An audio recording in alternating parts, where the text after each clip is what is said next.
Hello दोस्तों, स्वागत है आपका भगवान एकेडमी में। Please subscribe my channel and like and share. क्या करा रहे हैं? हिस्ट्री की क्लासेस चल रही हैं, जो कि क्लास नंबर आज कौन सी है? 7। इससे पहले फर्स्ट, सेकंड, थर्ड, 4, 5, 6 करा दी गई है, जो कि मोस्ट इंपॉर्टेंट क्वेश्चन कराएं। किस टाइप के क्वेश्चन बनते हैं और किस टाइप के क्वेश्चन पूछे जाते हैं, बार बार क्वेश्चन आए हुए हैं, वही क्वेश्चन लिए हैं। MCQS में चल रहे हैं जी, बहुत विकल्प क्वेश्चन। चलते क्वेश्चन नंबर फर्स्ट पर। क्वेश्चन नंबर फर्स्ट क्या कह रहा है? ये कह रहा है तृतीय पानीपत का युद्ध। तृतीय पानीपत का युद्ध किस किस के बीच में होता था? अकबर और हेमू के बीच में, बाबर और इब्राहिम लोदी के बीच में, अहमद शाह और मराठों के बीच में, अकबर और राणा के बीच में। किस किस के बीच में हुआ था पानीपत का तृतीय युद्ध? पानीपत का तृतीय युद्ध कब हुआ था? पानीपत का पहला युद्ध कब हुआ था? 1526 ईस्वी में हुआ था। दूसरे का 1556 ईस्वी में हुआ था। तीसरा कब हुआ था? 1761 ईस्वी में हुआ था। और तो पहला कब हुआ था? 1526 ईस्वी में। 1526 ईस्वी में बाबर और किसके बीच में? बाबर और इब्राहिम लोदी के बीच में हुआ था। और दूसरा किस किस 1556 में किस किस के बीच में? अकबर और हेमू के बीच में हुआ था दूसरा। तीसरा किसके बीच में हुआ? तीसरा हुआ था अहमद शाह और मराठों के बीच में। अहमद शाह और मराठों के बीच में हुआ था। इसका आंसर कौन सा है? Option number C is right. ये रखा, अहमद शाह अब्दाली और मराठों के बीच में पानीपत का तृतीय युद्ध 14 जनवरी 1761 में हुआ था। इस युद्ध में मराठा सेना का नेतृत्व सदाशिवराव भाऊ ने किया था। मराठा सेना इस युद्ध में पूरी तरह से पराजित हो गई। कौन सी सेना पराजित होती? मराठा सेना पराजित हो गई थी। इस समय मराठा पेशवा बालाजी बाजीराव थे। कौन थे? पेशवा बालाजी बाजीराव थे। कौन थे? मराठा हार गए थे। इसमें इम्पोर्टेंट क्वेश्चन क्या था? इसमें इम्पोर्टेंट था ये पानीपत का पहला युद्ध हुआ था 1556 ईस्वी में। इसमें बाबर जीता था, इब्राहिम लोदी हार गया था। इब्राहिम लोदी का ना दिल्ली सल्तनत काल का था। उसके बाद बाबर मुगल का शासन चला पूरे देश में। फिर और दूसरा पानीपत का युद्ध हुआ था, उसमें अकबर जीता था। तीसरे में कौन हुआ था? अहमद शाह जीते थे। मतलब तीनों में मुस्लिम लोग जीते। पानीपत कहाँ पड़ता है? ये पानीपत पता हरियाणा में। ये भी क्वेश्चन कई बार पूछा गया है। पानीपत का युद्ध हुआ था, वो मैदान कहाँ पर है? तो हरियाणा में है। कहाँ पर है? हरियाणा में। चलते क्वेश्चन नंबर 2 पर। जगह राजपूत राज्य मेवाड़ की राजधानी क्या थी? राजपूत राज्य मेवाड़ की राजधानी क्या है? ABCD कौन सा है? तो इसका है option number B is right, Chittor. कौन सा है? चित्तौड़। मेवाड़ की राजधानी कहाँ है? चित्तौड़ में। जगह राजपूत राज्य मेवाड़ की राजधानी चित्तौड़ थी। मेवाड़ पर सिसोदिया वंश के शासकों का शासन था। सिसोदिया वंश, महाराणा प्रताप किस वंश के थे? सिसोदिया वंश के थे। चलते हैं नेक्स्ट क्वेश्चन पे। Gateway of India. Gateway of India का निर्माण कब हुआ था? 1911, 1927, 1857 और 1947। 1947 में तो देश आज़ाद हुआ था, और 1857 की क्रांति हुई थी, और 1911 में ही गेटवे ऑफ इंडिया का निर्माण हुआ था। किसका हुआ था? गेटवे ऑफ इंडिया का। ये गेटवे ऑफ इंडिया ये कहाँ है? Gateway of India Mumbai. कहाँ पर है? मुंबई में। कहाँ पर है? मुंबई में। और एक पूछा जाता है इंडिया गेट कहाँ पर है? India gate. इंडिया गेट कहाँ पर है? इंडिया गेट है दिल्ली में। इंडिया गेट दिल्ली में, और गेटवे ऑफ इंडिया मुंबई में। गेटवे ऑफ इंडिया मुंबई में, और Delhi gate, India gate Delhi में। ठीक। 1911 में क्या हुआ था? 1911 में कलकत्ता से पहले देश की राजधानी क्या थी? कलकत्ता थी। क्या थी? कलकत्ता से क्या आ गई? दिल्ली राजधानी कर दी थी। जगह वर्ष 1911 में गेटवे ऑफ इंडिया का निर्माण हुआ था। इसका निर्माण ब्रिटिश किंग जॉर्ज पाँच जब भारत आए थे, उनके ही उपलब्ध में जी गेटवे ऑफ इंडिया का निर्माण किया गया था, और उनके साथ क्वीन मैरी के स्वागत में किया गया था। इसे जॉर्ज विकेट ने डिजाइन किया था। इनने क्या कहते हैं? इन्हें घोषणा करती कि कलकत्ता से भारत की राजधानी क्या होगी? दिल्ली होगी। चलते हैं भारत में रुपयों का सिक्का किसने प्रारंभ किया? रुपयों का सिक्का सबसे पहले किसने शुरू किया था? तो किसने किया था? शेरशाह सूरी ने। किसने किया था? शेरशाह सूरी ने।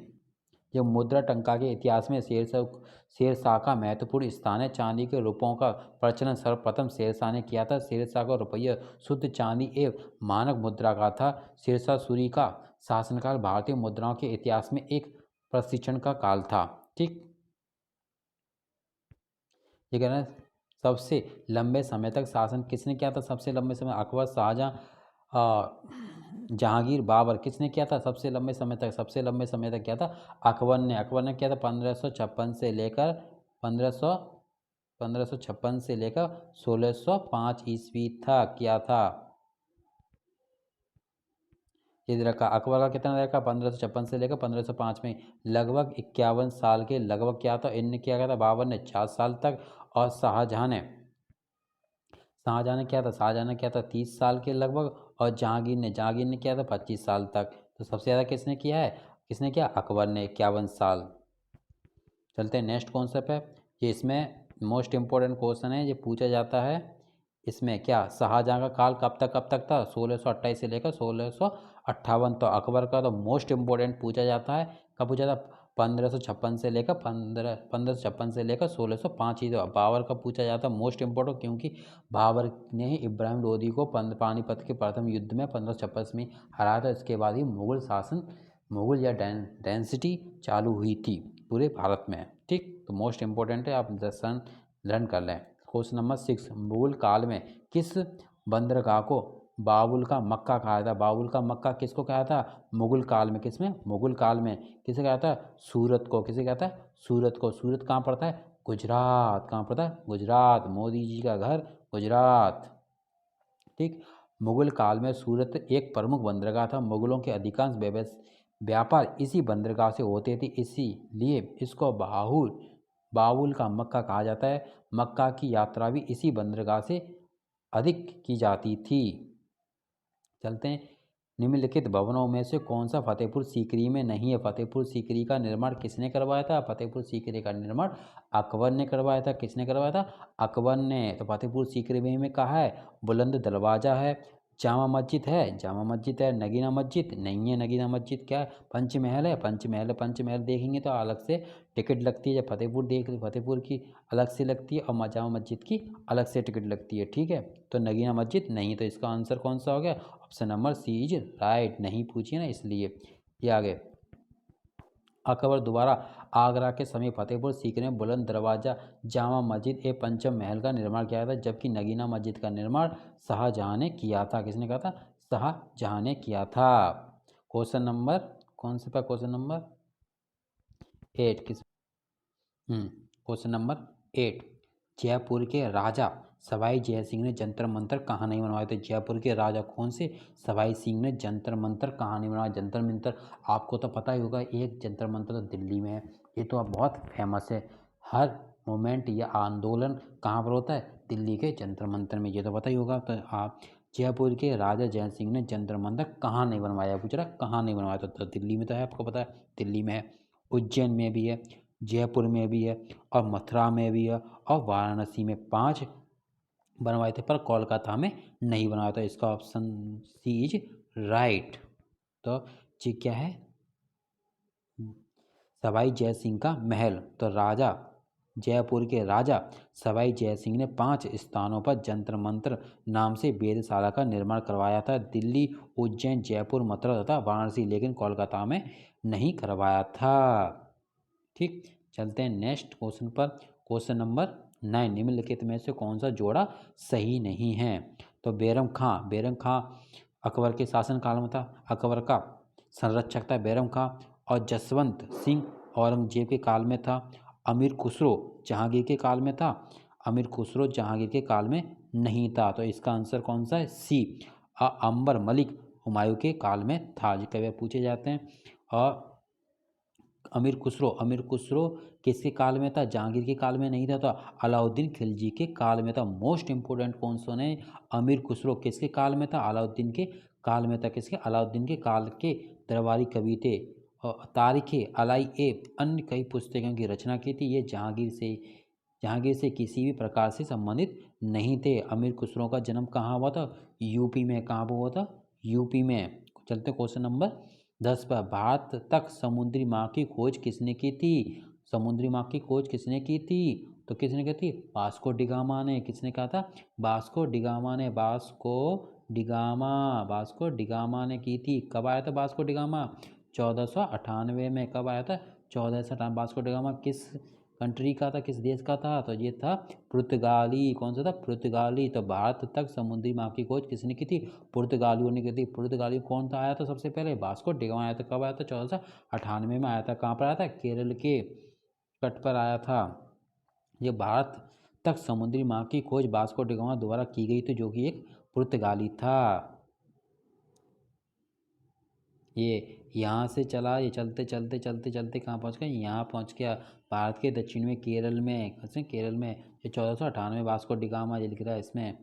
चलते हैं ये क्वेश्चन नंबर 11। 1898 में भारत के प्रथम वायसराय और अंतिम गवर्नर जनरल कौन है? मोस्ट इंपोर्टेंट क्वेश्चन है, लाखों बार पूछा गया, हजारों बार पूछा गया। कौन थे? 1857 में भारत के प्रथम वायसराय और अंतिम गवर्नर जनरल कौन थे? तो option number C D is right, Lord Canning. कौन थे? Lord Canning. मोस्ट इंपोर्टेंट क्या था? ये भी पूछा जाता है। मोस्ट इंपोर्टेंट क्वेश्चन बता रहा हूँ। 1857 की क्रांति के समय भारत के गवर्नर जनरल कौन थे या वायसराय कौन थे? तो Lord Canning, Lord Canning, Lord Canning. Most important कौन सा? हजारों बार पूछा गया है। अंतिम गवर्नर जनरल और वायसराय। पहले तो बंगाल में क्या चलता था? बंगाल में चलते थे पहले, सबसे पहले गवर्नर। कौन चलते? गवर्नर। फिर उसके बाद चलता है बंगाल के गवर्नर जनरल। फिर क्या हुआ? भारत के गवर्नर जनरल। फिर कौन हो गया? वायसराय। वायसराय के बाद फिर कौन आगे? Governor general. 1947 में कौन थे? गवर्नर जनरल ही थे बाद में। तो लॉर्ड कैनिंग 1857 भारत के प्रथम वायसराय एवं अंतिम गवर्नर जनरल थे। इसके बाद कंपनी का अधिकार समाप्त कर दिया गया तथा गवर्नर जनरल को वायसराय कहा जाने लगा। कंपनी का अधिकार समाप्त कर दिया गया, फिर सीधे ब्रिटिश से अधिकार चलने लगे। चलते हैं question number 12। Question number 12। Akbar ने धार्मिक संयुक्तता की नीति का पालन किया और को अपने दरबार में उच्च पद प्रदान किए थे। अकबर ने सभी धार्मिक संहिता की नीति का पालन किया और उच्च पद दिए थे। किस को उच्च पद दिए थे अपने शासन में? तो राजपूतों को, ईसाइयों को, सिखों को, मुसलमानों को। किसको दिए थे? राजपूतों को। किसको दिए थे? राजपूतों को।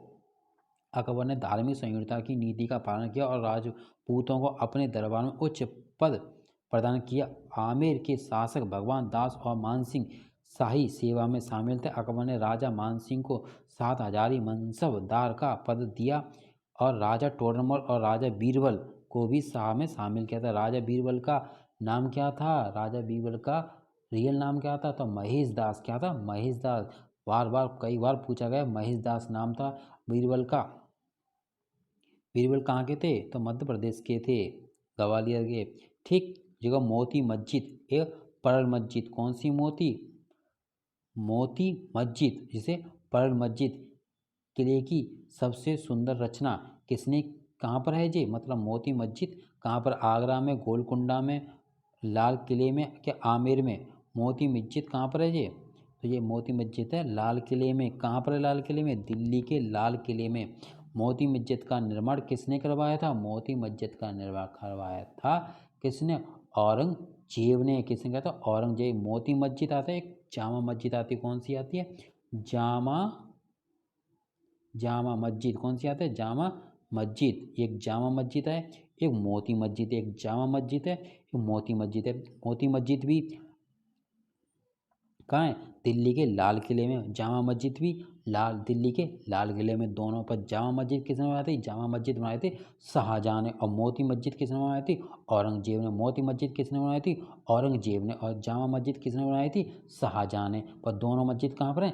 दिल्ली के लाल किले में। दिल्ली के लाल किले में। दिल्ली का लाल किला के वास्तुकार कौन थे? उस्ताद ईसा खान। कौन थे? उस्ताद ईसा खान। दिल्ली का लाल किला किसने बनवाया था? शाहजहां ने बनवाया था। किसने बनवाया था? शाहजहां ने बनवाया था। ठीक। चलते हैं नेजेरा। मोती मस्जिद तथा पर्ल मस्जिद दिल्ली के लाल किले में स्थित है। इसका निर्माण मुगल शासक औरंगजेब ने कराया था। ये पूर्णतः संगमरमर से निर्मित है, जबकि आगरा किले में स्थित मोती मस्जिद का निर्माण शाहजहां ने करवाया था। मोती मस्जिद एक आगरा में भी है और एक दिल्ली में भी। आगरा वाली शाहजहां ने करवाई थी और दिल्ली वाली औरंगजेब ने करवाई थी। ठीक। क्वेश्चन नंबर 14 का निर्माण 1632 ईस्वी में शुरू हुआ और 1648 अंत में पूरा हुआ था। किसका निर्माण करवाया था? किसने करवाया था ये? 1632 ईस्वी में, 1648 ईस्वी में चालू समाप्त हो गया। मतलब 16 साल लग गए। कितने लगे? 16 साल बनने में। ऐसा कौन था? वही था जिसे आठवां अजूबा कहा जाता है। किसको कहा जाता है? ताजमहल को। किसको कहा था? ताजमहल को। 8 साल लगे 1632 से लेकर 1648 तक। ताजमहल को 16 साल लग गए बनाने में। किसने बनवाया था? शाहजहां ने बनवाया था। किसने बनवाया था? शाहजहां ने। किसकी याद में बनवाया था? मुमताज़ की याद में। किसे? मुमताज़। से नूरजहां कहा जाता था। नूरजहां। इसे मुमताज़ को क्या कहता है? नूरजहां कहा जाता था। और इस ताजमहल के वास्तुकार कौन थे? कौन थे वास्तु के? उस्ताद उस्ताद ईसा खां। कौन थे? उस्ताद ईसा खां। ठीक। ताजमहल, ये रहा ताज में। शाहजहां ने ताजमहल का निर्माण 1632 ईस्वी में शुरू किया था। इसका निर्माण 1648 तक के अंत में पूरा हुआ। ये आगरा में कौन सी नदी पर है? यमुना नदी पर। कौन सी है? यमुना नदी के किनारे स्थित है। ताजमहल की वास्तुकला में भारतीय, ईरानी तथा मध्य एशियाई वास्तुकला का संतुलित समन्वय में दिखाई पड़ता है। किस? भारतीय, ईरानी, मध्य एशिया के वास्तुकार आए थे। लोग बहुत दूर दूर से आए थे बनाने के लिए। ठीक। 16 क्वेश्चन नंबर 15। 27 अक्टूबर 1605 को फतेहपुर सीकरी में। किसमें? फतेहपुर सीकरी। 1605 में क्या हुआ था? 1605 में 1605 में अकबर की क्या हो गई थी? मृत्यु हो गई थी। कब से कब तक था? 1556 से लेकर 1605 तक। 1605 तक। तो 27 अक्टूबर 1605 को फतेहपुर सीकरी में सम्राट अकबर की मृत्यु हुई थी। उन्हें आगरा के सिकंदर में दफना गया। आगरा के सिकंदर में उनका मकबरा है। मकबरा ऐसा पूछा जाता है, सम्राट अकबर का मकबरा कहाँ पर है? तो कहाँ पर है? आगरा के सिकंदरा में स्थित है। हुमायूं का कहाँ है? दिल्ली में। हुमायूं कहाँ है? दिल्ली में। बाबर का मकबरा कहाँ है? काबुल में। दिव्य मकबरा कहाँ है? काबुल में। और जहांगीर का कहाँ है? लाहौर में। जहांगीर का कहाँ है? लाहौर में। किसमें? जौहर में। और मुगल काल के सम्राट अंतिम सम्राट कौन थे? बहादुर शाह जफर। उनका मकबरा कहाँ है? रंगून। कहाँ पर? रंगून। मोस्ट इंपॉर्टेंट क्वेश्चन है, कई लाखों बार पूछा था। मकबरे तो मोस्ट इंपॉर्टेंट है सबके, तुम्हें आपको पता होना ही चाहिए। तो 27 अक्टूबर 1605 को फतेहपुर सीकरी में सम्राट अकबर की मृत्यु हो गई थी, जिन्हें आगरा के सिकंदरा में दफनाया गया था। ये आपको पता भी होना चाहिए कि अकबर की मृत्यु कहाँ पर हुई थी? फतेहपुर सीकरी में हुई थी। कहाँ पर हुई थी? फतेहपुर सीकरी में। आगरा के भारत के साथ जिन्होंने सर्वप्रथम व्यापार संबंध बनाए थे वो कौन थे? तो मैंने अभी बताया था। सबसे पहले कौन आया था? वास्को डिगामा आया था। कौन था? Vasco da Gama. वास्को डिगामा आया था। कब आया था? 1498 में आया था। तो वास्को डिगामा कौन किसका था? पुर्तगालियों का। कौन सा था? पुर्तगालियों का था वो। ठीक। तो कौन था? सर्वप्रथम कौन आए थे? पुर्तगाली आए थे। ये कह रहा है यूरोपियों में सर्वप्रथम पुर्तगाली व्यापार की दृष्टि से भारत आए। गोवा में पुर्तगालियों ने अपनी बस्ती बनाई। कहाँ बनाई थी? गोवा में बनाई और व्यापार प्रारंभ किया। बाद में डच, अंग्रेज और फ्रांसीसी आए। कई बार पूछा जाता है। पहले कौन आए थे? पुर्तगाली आए थे। कौन थे आए थे? पुर्तगाली। फिर कौन आए थे? डच आए थे। फिर कौन थे आए थे? अंग्रेज आए थे। फिर कौन से थे? फ्रांसीस आए थे। ये क्रम आपको याद होना चाहिए। लाइन थे कई बार आते से लाइन में लगाओ तो इसमें ये आपको क्रम याद होना ही चाहिए। तो सबसे बाद में यात्री कौन गए थे? सबसे लास्ट में वही गए थे जो सबसे पहले आए थे। सबसे पहले कौन आए थे? पुर्तगाली आए थे। पुर्तगाली ही सबसे लास्ट में गए थे। तो कब आए थे? 1498 में आए थे। और कब गए थे? 1961 में। कब गए थे? 1961 में। देश कब आज़ाद हुआ था? 1947 में। अब देखो 47 में देश आज़ाद हो गया और 1961 में गए थे। तो कितने साल बाद गए थे? 3 और 14 साल बाद। कितनी बार? 14 साल के बाद ज़बरदस्ती इन्हें यहाँ से पुलिस के बल से भगाया गया था। यहाँ पे ये जा नहीं रहे थे। कौन? पुर्तगाली। सबसे पहले आए, सबसे लास्ट में गए थे। ये गोवा में इन्हें कब्जा कर रखा था। सर्वप्रथम पुर्तगाली 1497 ईस्वी में भारत आए और भारत से सबसे बाद में गए। पुर्तगालियों ने 1961 में गोवा क्षेत्र से अपना अधिकार हटाया और यूरोप चले गए। कहाँ चले गए? यूरोप। भगा दिए गए यहाँ से। ये विधवा पुनर्विवाह का समर्थक किसने किया था? विधवा का पुनः विवाह करने का समर्थक कौन था?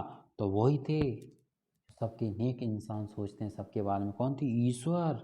ईश्वर चंद्र विद्यासागर, ईश्वर से याद कर लो, ईश्वर ही है जो सबका भला सोचता है। तो ईश्वर चंद्र विद्यासागर ही थे जिनने विधवाओं का पुनर्विवाह के बारे में सोचा था, समर्थक करते थे उनका। ये थे ईश्वर चंद्र विद्यासागर। नेक्स्ट थिंकिंग, क्या? गुड थिंकिंग, एक अच्छी सोच। तो ईश्वर चंद्र विद्यासागर के प्रयास से विधवा पुनर्विवाह अधिनियम लॉर्ड कैनिंग ने, किसने? लॉर्ड कैनिंग ने। अभी आता 1857 की क्रांति के समय कौन थे? 1857 की क्रांति के समय कौन थे? Lord Canning. कौन थे? लॉर्ड कैनिंग, जो कि अंतिम कौन थे? गवर्नर जनरल और पहले वायसराय थे। मोस्ट इंपोर्टेंट क्वेश्चन है, लाखों बार पूछा गया, आपको ये जहन में आना ही चाहिए, आपकी याद होना ही चाहिए। 1856 में पारित हुआ था। इस अधिनियम के द्वारा विधवाओं के पुनर्विवाह को कानूनी मान्यता मिल गई। क्वेश्चन नंबर 19, भारत में टेलीग्राफ सेवा सर्वप्रथम किस गवर्नर जनरल के काल में शुरू हुई थी? टेलीग्राफ सेवा तो किसकी हुई थी? वही हुई थी जिसके काल में क्या हुआ था? रेल चालू हुई थी। कब होते? 1853 ईस्वी में। 1853 ईस्वी में लॉर्ड डलहौजी ने ही देश में रेल चालू की थी और ने ही सर्वप्रथम टेलीग्राफ सेवा चालू की थी, डलहौजी। तो क्या लॉर्ड डलहौजी ने 1850 ईस्वी में टेलीग्राफ सेवा का शुभारंभ किया और ओ सैंदनेसी विद्युत टेलीग्राफ का अधीक्षक नियुक्त किया था। चलते हैं नेक्स्ट क्वेश्चन पर। क्वेश्चन नंबर ये क्या रखा है? 20, डच शब्द संबंधित है। डच किससे संबंधित है? तो डच है option number A is right. Netherland से इसे ही हॉलैंड के नाम से जाना जाता है। डच नीदरलैंड या हॉलैंड के निवासी थे। पुर्तगालियों के बाद डच ही भारत आए और 1605 में डचों ने मसूलीपट्टनम में अपनी प्रथम फैक्ट्री स्थापित की थी। कहाँ पर की थी? मसूलीपट्टनम में। कहाँ पर की थी? मसूलीपट्टनम में। जा गया 1605 में किसकी मृत्यु हुई थी? अकबर की हुई थी। कहाँ पर हुई थी? फतेहपुर सीकरी में हुई थी। अकबर का मकबरा कहाँ है? आगरा के सिकंदरा में स्थित है। ये है किस गवर्नर के कार्यकाल के दौरान कलकत्ता में विक्टोरिया मेमोरियल हॉल का निर्माण हुआ था? Victoria memorial hall. Victoria memorial hall किसके काल में हुआ था? तो कौन सी हुआ था? लॉर्ड किसमें? लॉर्ड मिंटो के काल में। किसे? लॉर्ड मिंटो के। आपको नहीं याद है तो इसकी क्या है? विक्टोरिया मेमोरियल हॉल क्या बन गया? मिनटों में बन गया। क्या बन गया? मिनटों में बन गया। विक्टोरिया हॉल मिनटों में बन गया। तो लॉर्ड मिंटो के काल में बना था ये। तो जनवरी 1901 में लॉर्ड कर्जन ने इसके निर्माण के लिए सुझाव दिया। इसका निर्माण कार्य वर्ष 1606 ईस्वी में 1621 के बीच हुआ था। इस प्रकार इसका निर्माण मिंटो होल्डिंग द्वितीय जेम्स बोर्ड के काल में हुआ था। एक क्वेश्चन इसमें मोस्ट इंपोर्टेंट पूछा जाता है, लॉर्ड कर्जन। तो लॉर्ड कर्जन ने ही क्या था? 1911 में ही कलकत्ता से दिल्ली उनकी राजधानी बनी थी। कई बार पूछा जाता है कि कलकत्ता से दिल्ली राजधानी बनी थी तो कौन उस समय वाइस गवर्नर जनरल था? कौन था? तो लॉर्ड कर्जन था। कौन था? लॉर्ड कर्जन था। ठीक, चलते हैं क्वेश्चन नंबर 22 पर। निम्नलिखित सूचनाओं से उस स्थान की पहचान कीजिए। पुर्तगालियों के अधिकार में था। यह बेरावल बंदरगाह में स्थित है। कहाँ पर? बेरावल कौन सा? बेरावल बंदरगाह में स्थित है। पुर्तगालियों के तो कौन सा था? Option number C is right. द्वीप कौन सा है? द्वीप। तो द्वीप बेरावल बंदरगाह के समीप स्थित है। पूछे जाता है बेरावल बंदरगाह कहाँ पर है? तो द्वीप में। कहाँ पर है? द्वीप में। और द्वीप पुर्तगालियों के अधिकार में था उस समय। क्वेश्चन नंबर 23, भारत में अपनी कंपनी स्थापित करने के लिए ब्रिटिश को किससे अनुमति मिली थी? ब्रिटिश ने किससे अनुमति ली थी और उसने अनुमति दे दी थी? कौन थे वो? अकबर थे, जहांगीर थे, शाहजहां थे, औरंगजेब थे। कौन थे? तो अकबर की तो मृत्यु कब हुई थी? 1605 में हुई थी। ठीक, तो उसके बाद कौन हुए थे? जहांगीर। तो इसका option number B is right. Jahangir से अनुमति ले ली गई। तो जहांगीर ने अंग्रेजों को 1603 में और उसकी 1605 में हो गई। तो 1613 ईस्वी में सूरत में स्थानीय कारखाना स्थापित करने की अनुमति थी। चलते हैं क्वेश्चन नंबर 24 अंग्रेजों के द्वारा भारत में अपना सबसे पहला कारखाना किस जगह पर स्थापित किया था? तो अंग्रेजों के द्वारा सबसे पहला कारखाना कहाँ पर स्थापित किया गया था? मद्रास, पुत पुतनती या बोकारो या सूरत, कहाँ पर किया था? तो सूरत किया था। सूरत कहाँ है? गुजरात में। कहाँ पर है? गुजरात में। मोस्ट इंपोर्टेंट क्वेश्चन है, गुजरात, सूरत। अंग्रेजों के व्यापारिक दृष्टिकोण से अति सुलभ था। अरब सागर नजदीक होने के कारण अंग्रेज व्यापारी यहाँ से अपना माल आसानी से विदेश में भेज सकते थे। इसके अतिरिक्त कपास, रेशम, नील आदि कच्चा माल इन्हें पश्चिम भारत से आसानी से प्राप्त होता था। यह अरब सागर के किनारे था, इसलिए पानी के जहाज में माल रखा और भेज दिए थे, इसलिए इन्हें बहुत ज़्यादा सूरत से प्रॉफिट हो रहा था। क्वेश्चन नंबर 25 और लास्ट है, please subscribe my channel and like and share कर दिया करें और ज़्यादा से ज़्यादा सब्सक्राइब करें, क्योंकि ये 1000 सब्सक्राइब होने के बाद इसे लाइव पढ़ाया जाएगा, आपके लिए लाइव चलेगी क्लासें। प्लीज़ ज़्यादा से ज़्यादा सब्सक्राइब करें। ठीक, वह अंग्रेज जिसने सम्राट जहांगीर के दरबार में आकर भेंट की थी, वो कौन सा अंग्रेज था जिसने जहांगीर के दरबार में आकर जहांगीर से भेंट की थी? कौन थे वो? तो option number A is right, sir Thomas Roe. कौन थे? सर थॉमस रो ही थे जो जहांगीर से आके मिले थे। 1615 ईस्वी में सम्राट जेम्स प्रथम ने सर थॉमस रो को अपना राजदूत बनाकर जहांगीर के पास भेजा था। किसने? सम्राट जेम्स प्रथम ने। Okay, bye. Thank you for watching my video. Please subscribe my channel and like and share.